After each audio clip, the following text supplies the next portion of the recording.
Mudragada పద్మనాభంతో MP Mithun Reddy భేటీ ముగిసింది. వైసీపీలోకి ముద్రగడను ఆహ్వానించామని ఆలోచించి మంచి నిర్ణయం తీసుకుంటానని ఆయన చెప్పారు మిథున్ రెడ్డి.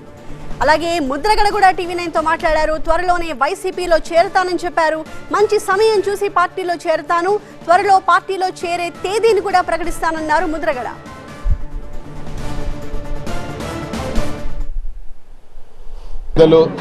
గౌరవనీయులు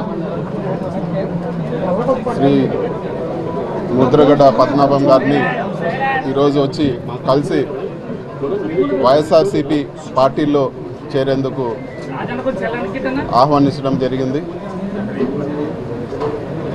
సో తప్పకుండా ఒక మంచి నిర్ణయం తీసుకొని పాజిటివ్గా ఒక మంచి నిర్ణయం తీసుకుంటారని చెప్పి కూడా మేము ఆశిస్తున్నాము. ఇటువంటి ఆఫర్లకో లేకపోతే ఇంకోటో పద్మనాభం గారు పార్టీలో చేరతారనేది తప్పు.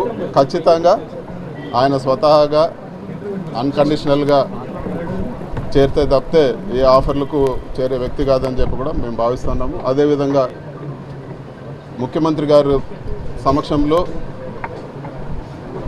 ఒక మంచి నిర్ణయం తీసుకొని పార్టీలో చేరతారని చెప్పి కూడా ఆశిస్తున్నాము.